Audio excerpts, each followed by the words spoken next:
नमस्कार, मी योगिता. स्वागत आहे तुमचं परिराज किचन मराठीमध्ये. हिवाळा म्हटलं की भरपूर भाज्यांची रेलचेल असते. त्यातील काही भाज्या वर्षभर भेटतात तर काही भाज्या फक्त हिवाळ्यातच भेटतात. त्यातीलच एक भाजी म्हणजे ओल्या तुरीच्या शेंगा आणि याच्याच दाण्यांची आमटी आज आपण इथे बनवणार आहोत. प्रत्येक ऋतूची एक खास डिश असते, तशीच ही आठवणीत राहणारी हिवाळ्यातील एकदम खास अशी डिश आहे हिरव्या मिरचीतील ओल्या तुरीच्या दाण्यांची आमटी. काही ठिकाणी लाल मिरची वापरूनही ही आमटी बनवतात, परंतु आपण इथे पारंपरिक पद्धतीने हिरव्या मिरचीच्या वाटणातील ही आमटी बनवली आहे. ही विदर्भ स्पेशल ओल्या तुरीच्या दाण्यांची आमटी म्हणजे हिवाळ्यातील लज्जतच आहे. झणझणीत हिरव्या मिरचीतील ही ओल्या तुरीच्या दाण्यांची आमटी, त्याच्याबरोबर गरमागरम अशी बाजरीची भाकरी, ताजे दही, चटणी, हे जेवण म्हणजे हिवाळ्यातील एक मेजवानीच आहे. सिंपल परंतु बोटे चाखायला लावणाऱ्या या आमटीसाठी इथे आपण घेतले आहेत 250 ग्रॅम ओल्या तुरीच्या शेंगा. या हिवाळ्यात बाजारात भरपूर प्रमाणात विकायला असतात. याच्यामध्ये कीड असू शकते, आपल्याला हे व्यवस्थित पाहून दाणे सोलून घ्यायचे आहेत या पद्धतीने. आणि हो, इथे लक्षात ठेवायचं, या शेंगा आपल्याला जास्त कोवळ्याही घ्यायच्या नाही आहेत आणि जास्त निब्बरही घ्यायच्या नाही आहेत. इथे आपण पावशर या शेंगा घेतलेल्या, याच्या साधारणतः 1 वाटीभर असे दाणे निघतात. मसाल्यासाठी जास्त काही नाही, फक्त हिरवी मिरची, आलं, लसूण आणि थोडीशी कोथिंबीर घेतली आहे. 1 चमचा धना पावडर आणि अर्धा चमचा जिरा पावडर घेतली आहे. प्रथम कढईमध्ये चमचाभर तेल टाकून मिरची भाजूया. इथे मिरच्या तिखट आहेत त्यामुळे थोड्याशाच घेतल्या आहेत. तुम्हाला जेवढ्या प्रमाणात तिखट हवं असेल त्या प्रमाणात इथे तुम्ही मिरची घालू शकता.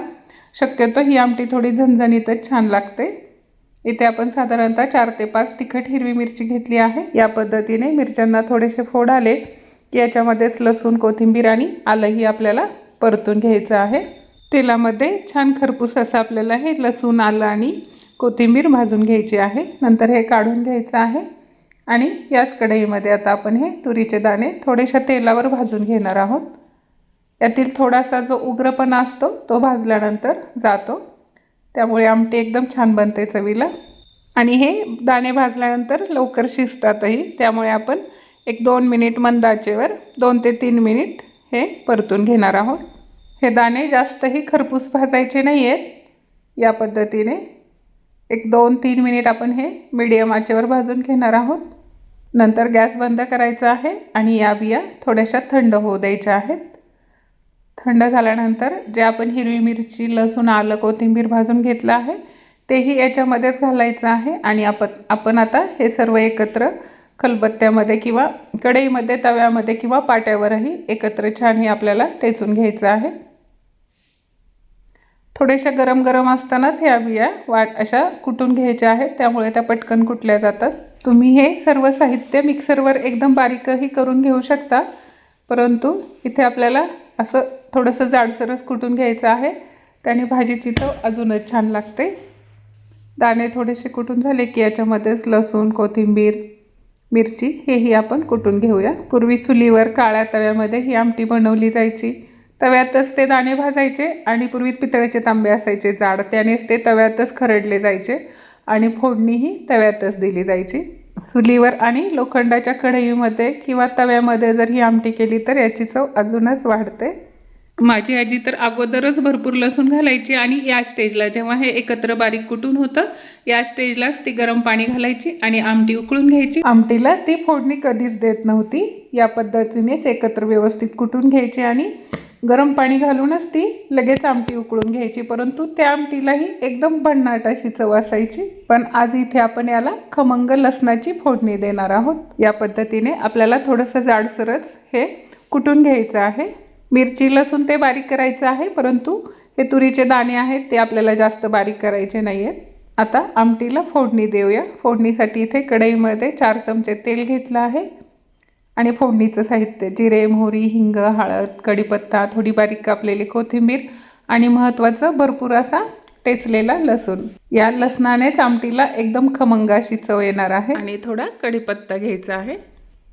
तेल तापल्यानंतर प्रथम मोहरी घालायची आहे. मोहरी तडतडल्यानंतर इथे आपण जिरे घालणार आहोत. जिरे तडतडल्यानंतर याच्यामध्ये आपण जो टेचून घेतलेला लसूण आहे तो घालायचा आहे. लसूण या पद्धतीने थोडासा लालसर खमंग असा तेलात तळून घ्यायचा आहे आणि नंतर याच्यामध्ये कढीपत्ता घालायचा आहे. अर्धा चमचा हिंग घालायचा आहे. छान परतून मिक्स करून घ्यायचं आहे।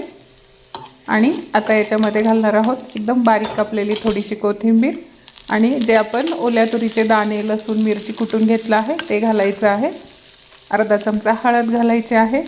एकत्र चांगलं मिक्स करून घ्यायचं आहे। इथे भाजीमध्ये घालण्यासाठी गरम पाणी करण्यासाठी ठेवलं आहे। गरम पाणी घालायचं आहे, त्यामुळे हे दाणे पटकन शिजले जातात। एकत्र चांगलं मिक्स करून घ्यायचं आहे। इथे या स्टेजला तुम्ही याच्यामध्ये मीठ घातलं तर हा आपला ओल्या तुरीच्या दाण्यांचा ठेचाही खायला तयार आहे। अतिशय खमंग आणि चटपटीत झणझणीत असा हा ठेचा लागतो। इथे आपण यातील थोडासा ठेचा म्हणून बाजूला काढलेला आहे। अतिशय चटपटीत झणझणीत असा हा ठेचा लागतो आणि राहिलेल्या साहित्याची आपण आमटी बनवणार आहोत। इथे पाणी गरम झालं आहे। आता याच्यामध्ये हे गरम पाणी घालायचं आहे। छान मिक्स करून घ्यायचं आहे आणि आपल्याला झाकण ठेवून एक 10 मिनिट आपल्याला हे शिजवून घ्यायचं आहे। तुम्हाला हवं तेवढं पातळ किंवा घट्ट अशी ही तुम्ही भाजी बनवू शकता। शक्यतो बाजरीच्या भाकरीबरोबर खायची आहे, तर इथे हे पातळच आमटी आपण बनवणार आहोत। भाजीला उकळी आली की 10 मिनिट झाकण ठेवून आपण ही भाजी शिजवून घेऊयात। इथे धना आणि जिरा पावडर आपली घालायची राहिली आहे। इथे उकळीत घातली तरीही चालेल किंवा आपण जेव्हा दाणे तेलामध्ये परतत असतो भाजीसाठी तेव्हा घातली तरीही चालेल। चवीमध्ये काही फरक पडत नाही, परंतु या आमटीमध्ये धना आणि जिरा पावडर अवश्य वापरा। आमटीची चव अजूनच वाढते। धना जिरा पावडर घालून चांगलं मिक्स करून घ्यायचं आहे आणि पुन्हा झाकण ठेवून आपल्याला 5 मिनिट ही शिजवून घ्यायची आहे। सर्व मिळून साधारणतः 10 मिनिट लागतात आमटी शिजण्यासाठी। आपली आमटी तयार आहे। कलरही पाहू शकता तुम्ही, एकदम सुंदर हिरवागार असा आमटीला कलर आला आहे। त्याचबरोबर आपला झणझणीत असा ओल्या तुरीच्या दाण्यांचा ठेचाही खाण्यासाठी तयार आहे। गरमागरम चविष्ट झणझणीत अशी ही आमटी बाजरीच्या भाकरीबरोबर खाण्याची मजाच काही और आहे। थंडगार हवा आणि ही गरमागरम आमटी याच्यापेक्षा भारी काय असू शकतं। रेसिपी आवडली असेल तर नक्की ट्राय करून पहा आणि व्हिडिओला लाईक आणि कमेंट करायला विसरू नका। चॅनलला अजून सबस्क्राईब केलं नसेल तर नक्की करा आणि बेल आयकॉनही प्रेस करायला विसरू नका।